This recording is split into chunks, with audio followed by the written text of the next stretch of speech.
കോഴിക്കോട് പോവുകയാണ്. അവിടെ അമീബിക് മസ്തിഷ്ക ജ്വരം ബാധിച്ച 2 പേർ മരിച്ചു എന്നുള്ളൊരു വളരെ ദുഃഖകരമായിട്ടുള്ളൊരു വാർത്ത തന്നെയാണ് വരുന്നത്.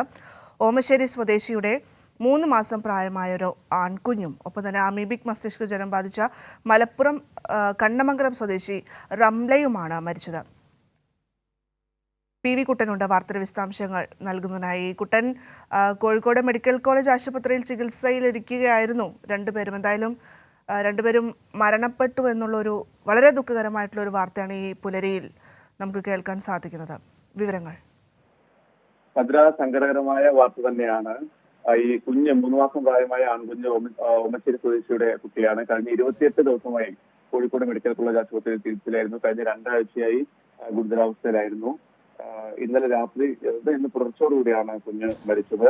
കുഞ്ഞിന്റെ വീട്ടിലെ കിണർ നടത്തിയ പരിശോധനയിൽ അമീബ സാന്നിധ്യം കണ്ടെത്തിയിരുന്നു. അവിടെ ആ വെള്ളത്തിൽ നിന്ന് കുളിപ്പിക്കുമ്പോൾ അണുബാധയേറ്റതാകാം എന്നാണ് നിഗമനം.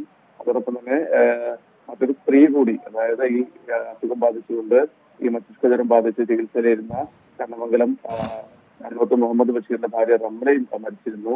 ജൂലൈ 8 രോഗലക്ഷണങ്ങൾ കണ്ടതിനെ തുടർന്ന് ഇവർക്ക് ചികിത്സ ആരംഭിച്ചിരുന്നത്. ഓഗസ്റ്റ് 1 തിരുവരങ്ങാടിയിലെയും പിന്നീട് വേങ്ങരയിലെയും സ്വകാര്യ ആശുപത്രിയിൽ ചികിത്സ തേടി. ഇത് ഗുരുതരമായതോടെയാണ് കോഴിക്കോട് മെഡിക്കൽ കോളേജ് ആശുപത്രിയിലേക്ക് പ്രവേശിപ്പിച്ചത്. ഇപ്പോൾ തീവ്ര പരിചരണ വിഭാഗത്തിൽ അടിയന്തര ചികിത്സയൊക്കെ നൽകിയിരുന്നു. രോഗാവസ്ഥ മെച്ചപ്പെട്ടതോടെ 11-ാം തീയതി വാർഡിലേക്ക് മാറ്റിയിരുന്നു. പക്ഷേ 26-ാം തീയതി വീണ്ടും ആരോഗ്യനില വഷളാവുകയായിരുന്നു.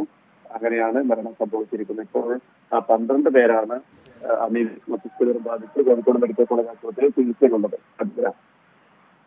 അതെ കുട്ടൻ, തീർച്ചയായും അത് വളരെ വേദനാജനകമായിട്ടുള്ള ഒരു കാര്യം തന്നെയാണ്. ഒപ്പം തന്നെ നമുക്ക് ആരോഗ്യവകുപ്പ് ഇതിൽ കൂടുതൽ ശ്രദ്ധ ചെലുത്തുന്നുണ്ട്, വേണ്ട വിധത്തിലുള്ള എല്ലാ കാര്യങ്ങളും അവിടെ ചെയ്യുന്നുണ്ട് എന്ന് നമുക്ക് മനസ്സിലാക്കാൻ പറ്റുന്നത്. ഈ പ്രതിരോധ പ്രവർത്തനങ്ങളൊക്കെ ഊർജിതമാക്കുന്നുണ്ട് അല്ലേ കുട്ടൻ?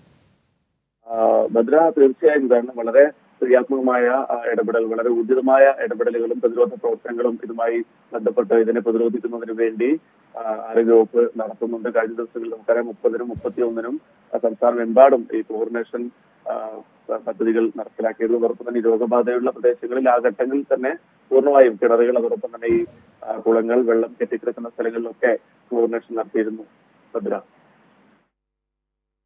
ശരി കുട്ടൻ.